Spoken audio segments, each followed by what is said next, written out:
Почитувана колешке Марија Ѓоргиевска, јас колку што сеќам зедовте збора, цело време се обраќавте на мене како реплика. Не,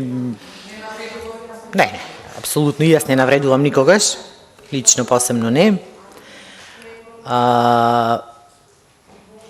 Мојата дискусија баш за рудникот Живојно така и ја почнав, дека доколку го почневме, сум пратеник во овој мандат, доколку го почневме процесот на отварање на рудникот Живојно, и еве, кажувате 6 до 8 години требаше, веќе ќе стигневме во една напредна фаза, каде што за кратко време ќе можевме да си го користиме сопствениот јаглен.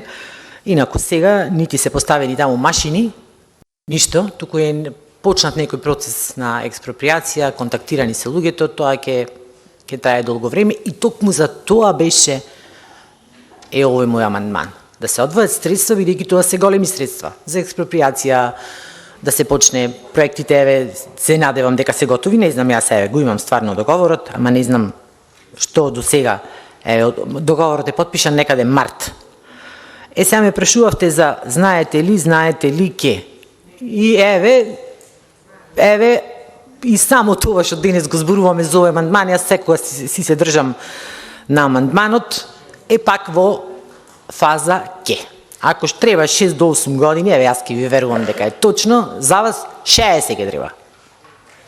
60! Спрема ова што досега го ветувате, не го реализирате, и 60 ќе ви се малку. Иначе, знаете ли? Дали вие знаете дека баравте 100 милиони евра да изгласаме заем за да го затворите рек Битола? Точно е. Во условите си пишуваше, условите на ЕБОР беа тие да се затвори рек Битола и вие тоа го прифаќавте. Така пишува во договорот, сите го прочитавме тоа. Дали знаете дека проектот за топлификација ви го оставивме со дозвола за градба? Сега излезе некни директорот на ЕСМ, нешто кажа, Битола, Иновации, Могила ќе го добијат побрзо од колку што очекувале. 2015-16 беше, сега сме 2022. Баш се прашуваме, заменикот е тука, дали средствата од КФВ банка плаќаме одредени пенали заради неповлекување на средства. Отиво повторно ќе го спомнам, Државниот завод за ревизија, еден куп средства се даваат како пенали заради неповлекување на одредени заеми што сме ги зеле. Ете, тоа е реалноста. Ја спомнавте механизацијата. 2017 поништен тендер за механизација. Значи, пред да замине ВМРО ДПМНЕ, имаше тендер за механизација, го поништивте и дури 2019 или 2020 се набави новата механизација. 20% се зголемило производството. Ама како? Замислите како кажуваат. Во она што било лани пат огромен, сега во однос на тоа се зголемило 20%. Па не е нормално. Не е нормално. Си кажувате споредба како што ви одговара вас. Не, ќе кажите како беше падот целокупен во годините. Например, еве вкупно за ЕЛЕМ, зборувам за СМ, 2019 4250, увоз било 24,39%. 2020 3643, 31,3% увоз. 2021 3170, 33,15% увоз. Така ги кажувате бројките, некако што им одговара нив. Се намали производната цена, заради тоа што имаме сега механизација, се зголеми производството, ама кога? Од кога направивме огромен пат? Не може така, кажете го вкупниот пат, па да видиме за 2022 ќе излезе извештајот на регулаторнат, јас на него само верувам, на тие броеви, тогаш ќе видиме колкав пат или зголемување на производство имате.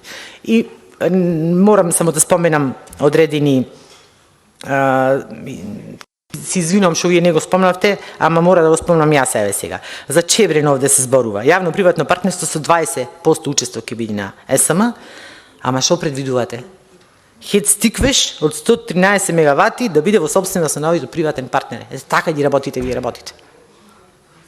Не да се вложи во Република Македонија да има миннина. Инаку овде ги имам и сите проекти за рек Битола, кои за вас се мислени именка да ги направите. Отварање на нов рудник за јаглен и пуштен во работа брод Гнеотино со 2 системи за ископ на јаловина и дисконтинуиран ископ на јаглен. Набавка пуштен во работа нов транспортен систем за јаглен. Врска брод Гнеотино со суводол. 5 погонски станици транспортери комплетно автоматизирани и управувано од централен диспечер. Набавка и пуштен во работа нов роторен багер за ископ на јаловина. Набавка и пуштен во работа нов одлагач. Бандваген. 3 багери. До примување на втора фаза трафостаница. Асфалтирање на патот Новац и брод Гнеотино и така натаму околу над 120 милиони евра инвестиции.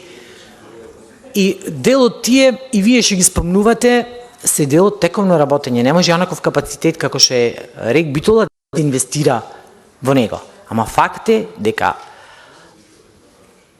блоковите не работат, еве трансформаторот само го најавувате, сега ќе дојде, утре ќе дојде, сега ќе дојде, еве уште не е дојден трансформаторот. Една година и повеќе веќе блок 3 не е во работа. Некто имаше повторно квар на број 2, кој што не е ни направен ремонт, така да можеме до утре да зборуваме на оваа тема, пак ќе спомнам, фактичката ситуација е ваква. Македонија од народните пари троши огромни средства за купување на енергија на пазарот. Тоа е проблемот. Тоа е најголемиот проблем. Не трошите вие од сопствените средства, од средствата на компаниите на вашите функционери, туку трошите народни пари за нешто што 5 години не сте го правеле како што треба и дека не може да биде изговор дека енергетската криза во целиот свет има толкава висока рефлексија врз состојбата како што е. Ако добро работевте, ако не лутавте во сценаријата, немаше да бидеме во ваква ситуација како што сме денес. Тоа е вистината и можете колку сакате да зборувате, не може ова да се побие бидејќи е факт. Благодарам.